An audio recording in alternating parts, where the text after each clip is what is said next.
Some years ago, I went to an island in the Pacific, Bermuda. Perhaps you've been there, Bermuda. I met a man who was 100 years old. He ate everything on the table.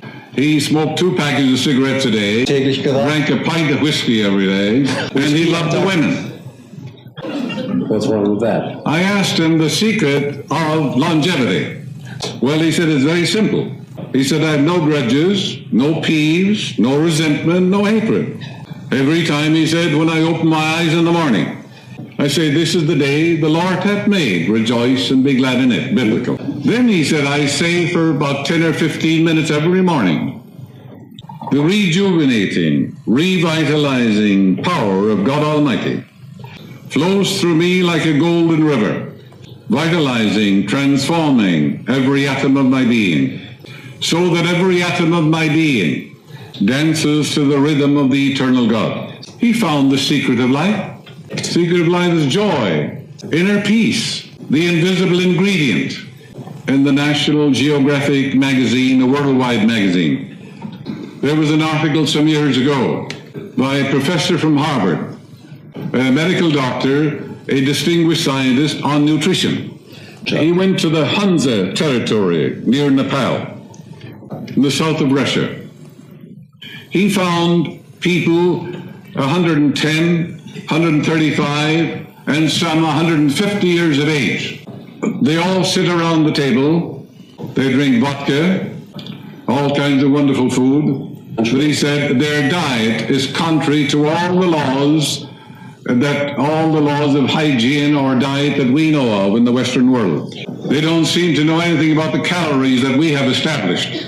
He cites the story of one woman, 135 years old.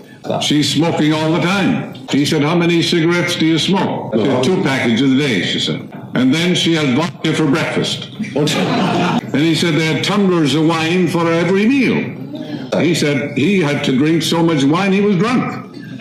He found some women and some men in the fields working, 120, 125 years old. What was the invisible ingredient? Inner peace, equanimity, serenity, goodwill, and the laughter of God, full of laughter. The only being in all the world who can laugh is man. The reason for that is that God placed it in man so he'd get rid of his arrogance and pride. It's the finest way in the world to release tension. Anyone can begin to synchronize with God's river of peace. A wonderful exercise every morning would be the Psalms of God. The greatest prayers in all the world are in the Psalms. Nothing in all the world equals them. There are certain Psalms that people all over the world have used. These Psalms prevented them from the mouth of lions, from shipwreck, so-called incurable diseases, mountainous deaths, and fires on the ship. These experiences are in what we call the Akashic record. Akashic record. It's universal subconscious mind. In other words, these experiences of people all over the world are recorded, impregnated, indelibly written in the subconscious mind of the world, universal subconscious. You know, it is written, there's nothing lost in all my holy mountain. Therefore, when you use these Psalms with reverence and adoration, with veneration for things divine, you're tapping the same experience that these people had. And people are protected in miraculous ways. It's far better, of course, to know the inner meaning. But even if you don't, you'll get marvelous results nevertheless. Here are the Psalms that you should use. 23rd, 27th, the 1st Psalm, the 91st, the 100th Psalm, and the 39th Psalm. And the 37th Psalm, everybody needs it. And you'll find wonders happening in your life. I talked to a woman who was jaded and bored and frustrated. Did you ever hear a person say, I'm bored to death? That person is looking down on others. When you look down on others, you're looking down on yourself. You're demeaning and demoting yourself from all angles. Everybody is an epitome of the divine. This woman had pains and aches and conflicts. Where peace is, there is no pain. Where love is, there is no cancer. Peace and pain do not dwell together. Harmony and discord do not live together. When you say divine law and order governs my life, you can't be on a train that gets wrecked. For the simple reason, harmony and discord do not dwell together. You can't be in an old car that coughs and stops on the freeway. You can't be married to the wrong man, and you can't be broke. That's not divine law and order. You can't be frustrated, neurotic, or insane. It's heaven's first law. Your greatest prayer is divine law and order governs my life through divine love. Use it all the time. This woman's nerves, she said, were jangled. She was suffering from insomnia. There was nothing wrong with her nerves, but she was sending the wrong vibration through the nerves. The cure was very simple. She had lots of money, what I said was jaded and bored because she was not expressed. Women who are not expressed fill doctors' offices. Many women don't belong in the kitchen at all. They're artistic, they're musical, they're maybe singers and so on. They seek to express themselves. When the old man says you must stay home, it costs him a small fortune. He has to pay Dr. Freitag a lot of money. I'm trying to put him out of business. But that is so true. If the husband had any sense at all, he would know that if his wife doesn't express her inner talents, she'll become a neurotic, sick, or get some disease. This is why we have so many women in America who are silent drinkers. They're alcoholics. They're not expressed. You're here to release the inner powers and the talents within you. This woman was interested in music. She was also interested in flowers. I could go out and take a course on flowers and arrangements of flowers. Give lectures at women's clubs. Most women don't know how to decorate their homes. Immediately she got absorbed and engrossed in flowers. She got interested in nature and the beauty of nature. And her whole mind was transformed. Don't you know that in England for many years, 70 or 80 years, they've taken people who are insane and placed them out in the gardens. Arrangement of flowers and trees because they're dealing with harmony and beauty of nature. It's reordering the disturbed neurotic mind. Emerson, America's greatest philosopher, he was dying of tuberculosis. He wrote articles on nature. The trees, the flowers, the stars, the sun, the moon, everything appertaining to nature. One of the most beautiful things he wrote. He was filling his mind with beauty, order, symmetry, and proportion. He had a complete healing. He lectured all over the world, passed on over his 80s.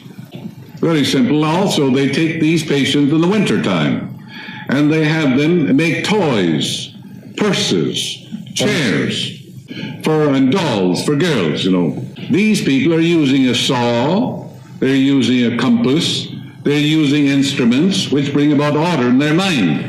You know, the man went to a psychiatrist and he said, I'm losing my memory. I can't remember anything anymore, he said. What'll I do? The psychiatrist said, you have to pay first. And that's one of the quickest ways to get a healing. What most people need is forgettery, not memory. They remember everything they shouldn't remember. Old grudges, old peeves, things that happened 50 years ago. Let me point out some weird ideas that people have about healing. Some years ago in New York, a young doctor got into trouble with women and so forth. He ended up in the mental institution. His sister was a Christian Scientist. She used to visit him every day and kept on praying for him. Months went by, nothing happened. She was very, very frustrated, no improvement of any kind, whatever. A young doctor came in, this is quite a number of years ago, and at that time they began to use insulin shock for schizophrenics and paranoids. From 1,000 patients, this young research doctor selected him. He gave him insulin shock. he was completely healed and walked out of the hospital free. His sister, instead of being glad, was furious and angry to think that her brother had to get shots to get a healing. What a frightful, insane, stupid attitude. That woman's prayer was answered. Instead of being grateful, she was angry. My ways are past finding out. My ways are past finding out biblical. My way, God's ways. My ways are not your ways. And as the heavens are above the earth, so are my ways above your ways. So healing came through the doctor. Her prayer was answered. All healing is spiritual. If your bones are broken and you don't get immediate results by prayer, you go to a bone surgeon, don't you? If you can't grow a tooth, go to a dentist. And if a man is bleeding to death on the sidewalk, and you mumble some prayers, and you don't staunch the blood, are you going to let him bleed to death? Don't you know that's murder? It is absolute murder. You would put on a tourniquet and you take him to a hospital, wouldn't you? If a child falls into the water or the ocean, and you speak the word and the child is in your arms, if you don't have that kind of faith, the best thing to do is to jump into the river and rescue the child. That's prayer also. If you can go from here to Berlin and dematerialize your body and be there, I would suggest instead of walking, you take a bicycle or a car or an airplane. These truths are so simple, and there are crazy people let their relatives die rather than call a doctor or give medicine. It's absolute murder in the name of religion. Now, here's a man with a kidney infection, a damaged heart. Most people don't have damaged hearts, or they have troubled hearts. The heart is the seat of love, emotion.